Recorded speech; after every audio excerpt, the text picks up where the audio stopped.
هلا متابعينا، شلونكم؟ اخباركم؟ ان شاء الله تكونون بخير. اليوم جيتكم فيديو جديد. شنو فيديونا اليوم راح نسوي لكم البرياني على طريقتي، وحبيت اشاركها وياكم.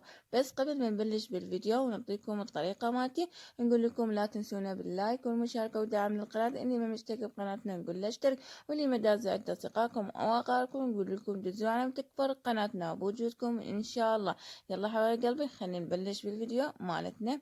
اليوم حبينا نسوي البرياني ونشاركه وياكم. وهسه خلينا الجدر على النار وخليت زيت، وراح اخليه بصل ويا البرياني. اني استخدم بصل بالبرياني، وراح اسوي البرياني بالدجاج. حبيت اسويه بالدجاج، قلت خلينا نغير هالمرة ان شاء الله غير مرة نسويكم اياه باللحم. وحبيت هاي الطريقة اجربها، اول مرة اسوي هيجي البرياني. اني دائما اسوي الحشوة واحد والتمن واحد. هسه هنا خلينا هاي كمية البصل حمسناه ودبلناه، وهسه خلينا كمية الدجاج مقطعيه بهالشكل. هسه نخليه يتحمص زين الدجاج ويا البصل، انا بدنا نخليه له التوابل. هسه هنا احنا خالين اسمه الطاوة وخالين زيت، وحطينا البوتيتا على صفحة نقليها، وهاي الكمية احنا استخدمناها البوتيتا. هسه نخلي البوتيتا تتحمص كل زين، وعلى مود هم نحمس الجزر. هسه عندنا صدر الدجاج صار بهالشكل. هسه نخلي له توابل، نخلي له دارسين وبهارات برياني، ونخلي له فلفل اسود وبهارات البصل. هاي التوابل اللي خليتها انا. ونخلي نحمس البهارات ويا الدجاج على ما تاخذ نكهة كلش طيبة. هسه شو نسوي؟ نخلطها هسه بهالشكل، نقلبها كل زين على مود النكهة تصير كلش طيبة. نخلص الحشوة وبعدين نركب التمن. هاي البهارات صارت عندنا مالتنا بهالشكل تستوي عندنا. هنا أنا خلينا البوتيتا تستوي على مود نذب الجزر، وبعدين نسوي باقي الحشوة.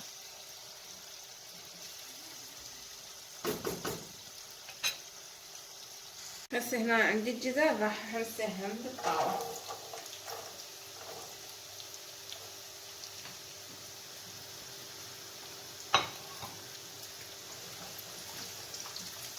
هسه هم خليه هنا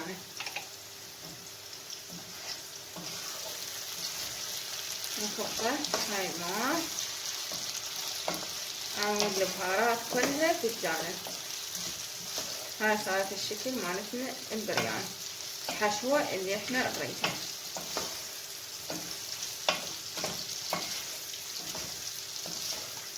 فش راح نسوي احنا؟ نحولها. هسه هنا اني هحول الجدر على مود اطبخ التمن. هنا خليت الجدر وخليت زيت، وهحط الشعرية الكمية اللي اني اريدها. نحمس الشعرية وبعدين نذب التمن. هسه هنا اني خلصت هاي الحشوة على مود اذب الجزر فوقه. بعدين اذب له لوز وكشمش حسب الرغبة، اذا تحبون تحطوا له لوز وكشمش خلوا، اذا واحد ما يحب عادي لا تخلون. هسه هنا عندنا الشعرية صارت بهالشكل على مود تذب التمن.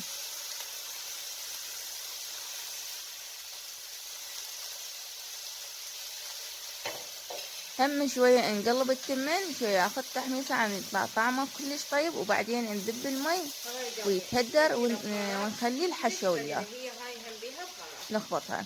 مو كلها نخبط الحشوة، لا نصها، وبعدين اذبها فوقها الحشوة فوق التمن. هسه تشوفون النتيجة النهاية شلون حيصير عندنا البرياني اللي احنا ردناه نسوي. اذا حبيتوا تجربون نقول لكم جربوه وما تخسرون ان شاء الله، وطعمه كلش طيب. هسه هنا اني خليت هم توابل للتمن، اريده لونه قهوائي. خليت هنا ملح وبهارات البرياني ودارسين.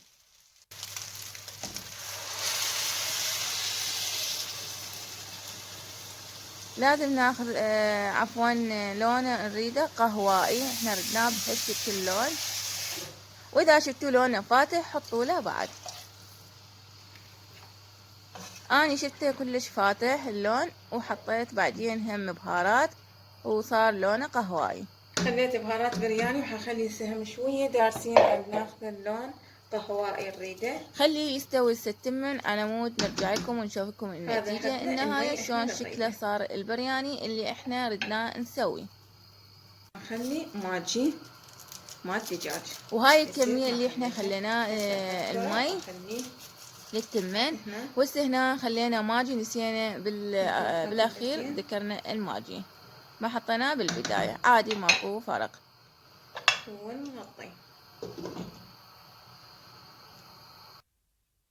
هسه نغطيه عامل ينشف المي ويتهدر، وبعدين نرجع لكم نشوفكم النتيجة.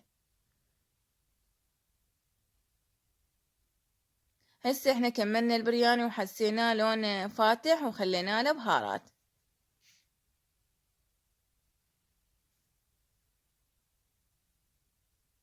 بس صار عندنا شوية تمن زايد كثرنا، يلا عادي ماكو فرق، سويناه هسه بهاي الكمية صار.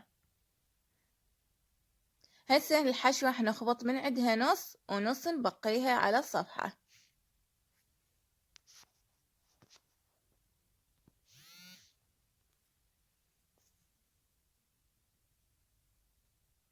احنا ردنا البرياني بهالشكل نسوي.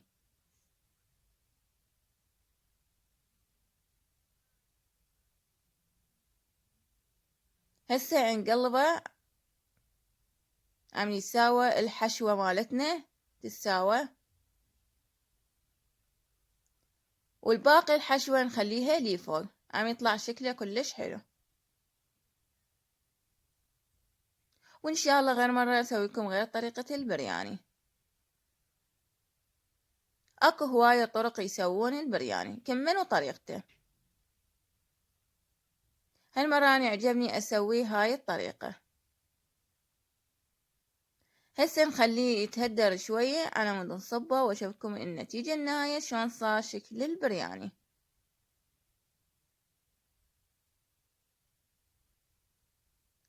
هسه البرياني مالتنا خلصناه، وهسه راح نصبه ونشوف لكم اياه. هذا اللون احنا نردناه.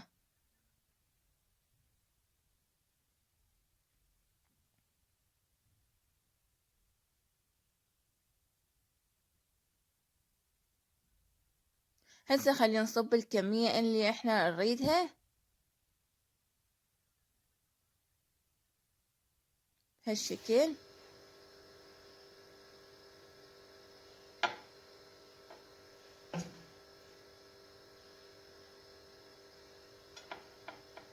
وصار طعمه كلش طيب ويجنن ويخبل.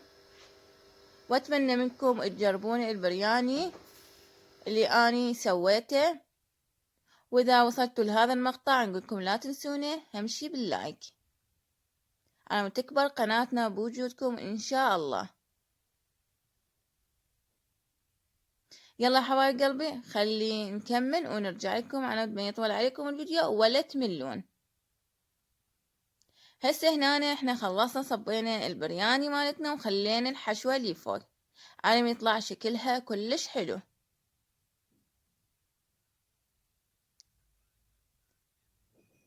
حبينا بهيك الشكل نسوي البرياني. أنا كل مرة أسوي الحشوة واحد، يعني الشعرية والكشمش والبوتيتو والجزر والبازاليا أسويها، يعني أحمسها كلها واحد والتمن واحد. أنا كل مرة أسوي برياني شكل حسب اللي يعجبني أسوي، لازم شوية تغيير بالأكل. هذا الشكل البرياني مالتنا وطعمه كلش طيب، وأتمنى منكم تجربون. إذا حبيتوا الطريقة مالتي أقول لكم جربوا، وإذا ما حبيتوا حابين أنتوا على طريقتكم سووا.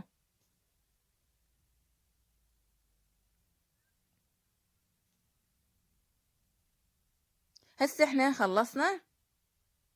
نخلي الكشمش واللوز شوية منظر، إذا حابين تخلون خلوا، إذا ما حابين عادي ماكو فرق.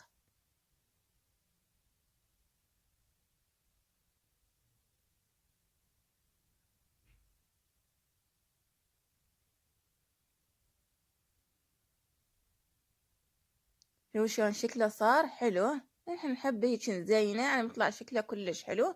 اكو ناس ما يحبون لا الكشمش ولا اللوز. شلون شكله صار البرياني اللي احنا ردناه بهالشكل.